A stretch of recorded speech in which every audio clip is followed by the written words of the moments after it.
তো আজকের দিনে কিন্তু আমাদের একটু ভাবার ব্যাপার। জয়দীপ দাস শেষের দিকে যে কথাটা বললেন তার সঙ্গে আমি পুরোপুরি সহমত, যে আমরা কনভেনশন করছি, মিটিং করছি, ওয়ার্কশপ করছি, সবকিছুই করছি, কিন্তু আমরা সেগুলোকে তার প্রতিফলন কর্মের মধ্যে দেখতে পাচ্ছি না।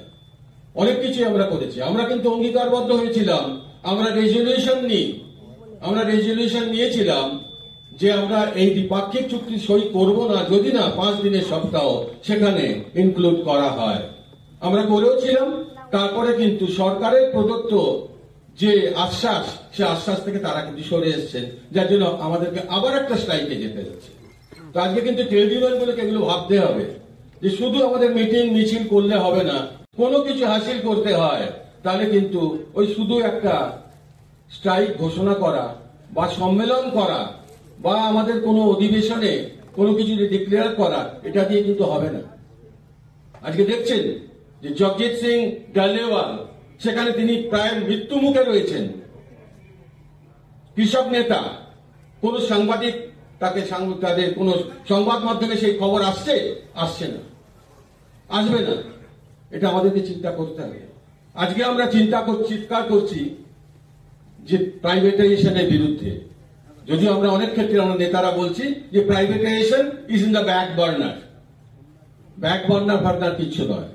আমি মনে প্রাণে বিশ্বাস করি ব্যাংকগুলো কি এখন প্রাইভেট হয়ে যায়নি? অধিকাংশ ব্যাংকই প্রাইভেট হয়ে গেছে। বুকে হাত দিয়ে শুধু জিজ্ঞেস করুন নিজেকে। হয়তো আমাদের ব্যাংক অফ ইন্ডিয়াতে বিভিন্ন কর্মী সংগঠনগুলো, অফিসার সংগঠনগুলো অত্যন্ত শক্তিশালী বলে আজকে সেই জায়গাটায় নেই, কিন্তু আপনাদের বিভিন্ন বন্ধু বান্ধব যারা বিভিন্ন ব্যাংকে চাকরি করেন তাদেরকে জিজ্ঞেস করে দেখুন তাদের কি অবস্থা। তারা বিশেষ করে অফিসাররা, হয়তো আপনারা বুঝতে পারছেন না, সেই আগুনের আঁচ আপনাদের উপর হয়তো আসেনি, কিন্তু আগামী দিনে আসতে বাধ্য, আপনাদের উপর আসতে বাধ্য। তারা রাত্রি 10টা 11টায় বেরোতে পারে না, যতক্ষণ না শীর্ষলাভ হচ্ছে ততক্ষণ বেরোতে পারে না।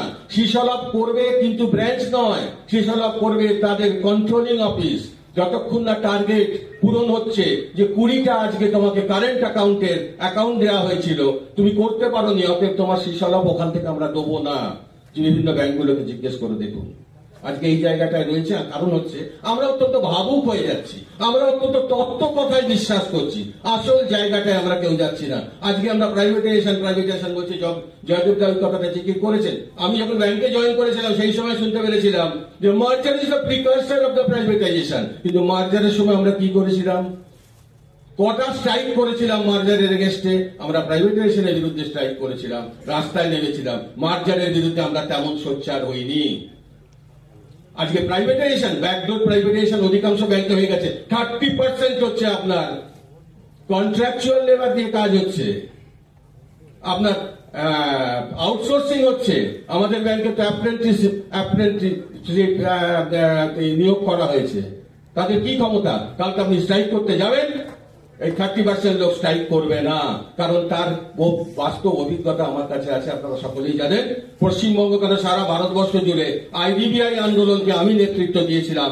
সেই নেতৃত্ব দেওয়ার সময় আমি দেখেছিলাম যে আইডিবিআই যে আন্দোলনটা আমরা ফেল করেছিলাম একটাই কারণে, স্ট্রাইক কল দিয়ে যখন আমি বিভিন্ন ডালহৌসি এবং বিভিন্ন জায়গায় গিয়ে বন্ধ করতে বলছি, তোমরা বেরিয়ে এসো, বলছে আমরা তো পার্মানেন্ট স্টাফ অফিসার নই, পার্মানেন্ট ম্যানেজার নই, আমরা তো কন্ট্রাকচুয়াল, আমরা তো আপনার পে রোলে নেই, তাহলে আমি কেন স্ট্রাইক করব? তখন আমাকে পিছিয়ে উঠতে হয়েছিল। এগুলো হচ্ছে বাস্তব অভিজ্ঞতা। কিন্তু এগিয়ে কি হতাশার জায়গা নয়। আমি আদৌ হতাশাবাদী নই। এগুলোকে হাঁটাতে গেলে আমাদেরকে সংঘবদ্ধভাবে আন্দোলন করতে হবে।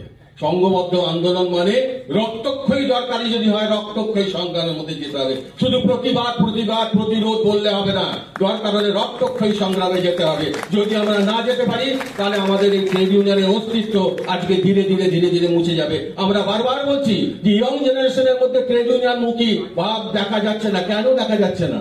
আমি আমার সংগঠনেও বলি, যদি তাদেরকে ইয়ং জেনারেশনকে যদি ট্রেড ইউনিয়ন মুখী করতে হয় তাহলে তোমাকে করে দেখাতে হবে, তোমাকে সেই রক্তক্ষয়ী সংগ্রামের রাস্তায় যেতে হবে। আজকে আমরা হাসিল করেছি। আজকে আপনার ওখানে লেখা রয়েছে এনপিএস বাতিল করো। এনপিএস বাতিল করার আন্দোলন আমরা কভার করেছি সরকারের বিরুদ্ধে। এনপিএস বাতিল করো, তার জন্য ইয়ং জেনারেশনের কি মোটিভ দেখা গেছে? কোনো মোটিভ দেখা যায়নি। আমি বিভিন্ন সারা ভারতবর্ষে যখন বিভিন্ন মিটিং এ যাই, আমি হাত তুলতে বলি, কজন তোমরা এনপিএস এর সপক্ষে আর কজন এনপিএস এর বিপক্ষে? 40% হাতও ওঠে না এনপিএস কে বাতিল করো। কারণ তারা জানে যে সেই সময় আমি যখন রিটায়ার করব, যদি বাজারে যদি মন্দা না থাকে, তাহলে আমার রিটার্নটা অনেক বেশি হবে। কিন্তু আমরা যেটা করেছি ব্যাংক লেভেলে, bank of India is the first bank who has given you the choice of funds. Bank of ইন্ডিয়ার প্রত্যেকটি এমপ্লয়ি, প্রত্যেকটি অফিসার, তাদের কিন্তু এখন কোন ফান্ডে তারা ইনভেস্ট করেন সকলেই জানেন, সার্কুলারও দেখেছেন। চয়েস অফ ফান্ডস, কোন ফান্ডে কি চয়েস করে দেবেন আপনি, সেটার অধিকার কিন্তু স্টাফেদের হয়েছে। আন্দোলনের ফল হয়েছে এটা। আমরা জানি আন্দোলন করে কিভাবে আটকাতে হয়।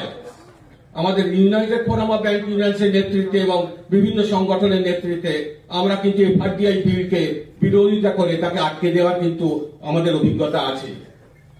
এটা সেই পশ্চিমবঙ্গ থেকে এই আন্দোলনটা সংগঠিত হয়েছিল। আমি নিজে জানি অষ্টমীর দিন, সপ্তমীর দিন সন্ধ্যে 7টে, 7:30টার সময় আমি নিজে বসেছি কলেজ স্কোয়ারে, শ্রদ্ধানন্দ পার্কে লিফলেট বিলি করার জন্য। আন্দোলন করতে গেলে কিন্তু কমরেড শুধু তত্ত্বকথায় হবে না, আন্দোলন করতে গেলে রক্তক্ষয়ী সংগ্রাম কেন, অনেক কিছুই করতে হবে। জয়দেবটা যে কথাটা বলছিলেন যে লার্সেন অ্যান্ড টুব্রোর সুব্রমণিয়াম বলেছেন 90 ঘন্টা কাজ করতে হবে, উনি কার থেকে প্ররোচনা পেয়েছেন? তার কিছুদিন আগে দেখুন ইনফোসিসের চেয়ারম্যান নারায়ণ মূর্তি, উনি বলেছিলেন 70 ঘন্টা কাজ করতে হবে। তার সঙ্গে সঙ্গে উনি অনেক কথা বলেছেন। ঘরে বসে হাজবেন্ড ওয়াইফের মুখ দেখবে আর ওয়াইফ হাজবেন্ডের মুখ দেখে করবেনটা কি? তার থেকে কাজ করতে চলে আসুন, রোববার দিনও কাজ করুন, শনিবার দিনও কাজ করুন। আর এই কথা বলার অধিকারটাকে কে দিয়েছে? সোশ্যাল মিডিয়া খুলে দেখুন, তাকে তুলোধনা করেছে, কারা করেছে? প্রাইভেট কনসার্নের লোকেরাই করেছে। কিন্তু কারণ প্রাইভেট কনসার্নের লোকেরা, তারা যদিও সেখানে কোনো সংগঠন নেই, যে তারা আন্দোলন করতে জানে, তারা রুখে দাঁড়াতে জানে। কারণ প্রাইভেট সেক্টরে আজ পর্যন্ত কোনোদিন কখনো শনিবার রবিবার ছুটির দিনে কাজ করতে কাউকে বলা হয় না। আপনাদের অনেক বন্ধু বান্ধবরা প্রাইভেট সেক্টরে আছে, তাদেরকে জিজ্ঞেস করে দেখবে। এই ছ্যাঁচড়ামোটা ওদের ওখানে নেই, কিন্তু আমাদের এখানে কিন্তু মাঝে মাঝে এই ছ্যাঁচড়ামো চলে। শনিবার রোববার, বিশেষ করে আমি অফিসারদের কথা বলছি, যেহেতু আমি অফিসার সংগঠনের নেতা, মাঝে মাঝেই কাজের নাকি দাওয়া পড়ে যায় শনিবার রোববারে, প্রচুর কাজ, বাকি কাজ করতে হবে। এই ছ্যাঁচড়ামো কিন্তু প্রাইভেট কনসার্নে নেই। সোশ্যাল মিডিয়া দেখুন, তাকে তুলোধনা করছে সমস্ত প্রাইভেট কনসার্নের লোকেরা। অথচ আমরা যখন কোন টুইটারে, সারা ভারতবর্ষে আমি হচ্ছি টুইটার মাস্টার, সারা ভারতবর্ষ থেকে টুইট হয়, কিন্তু আমি হিসেব করে দেখেছি আমরা মাঝখানে একটা স্ক্যানারও লাগিয়েছিলাম পয়সা খরচ করে দেখার জন্য যে কত পার্সেন্ট আমাদের সরকারি সংস্থায় কর্মরত কর্মচারীরা তারা এই টুইটটাকে রিটুইট করেন আর কত বাইরের লোকেরা করেন। দেখা গেছে 60% লোক আমাদের ভেতরের লোক করেন আর 40% করেন কিন্তু বাইরের লোকেরা। 5 days উইক নিয়ে সবাই জিজ্ঞেস করেন কবে সঙ্গে তো 5 days উইক আসছে, অথচ যখন 5 days উইক নিয়ে যখন টুইট করা হয় তখন কিন্তু কারোর সমর্থন পাওয়া যায় না। তাই বলছি বন্ধুগণ, কমরেড, আজকে যদি আমাদের অস্তিত্ব বাঁচিয়ে রাখতে হয় তাহলে কিন্তু আমাদেরকে এই সংগ্রামের মধ্যে যেতে হবে। কারণ হচ্ছে ব্যাংকের সামনে একটা দুটো সমস্যা নয়, ব্যাংকের সামনে সব থেকে বড় সমস্যা প্রাইভেটাইজেশন নয়, ব্যাংকের সামনে সব থেকে বড় সমস্যা যদি আপনি কন্ট্রাকচুয়াল লেবারের এগেনস্টে কাজ না করেন, যদি আপনি আউটসোর্সিং কে বিরোধিতা না করেন, যদি আপনি অ্যাপ্রেন্টিস কে বিরোধিতা না করেন।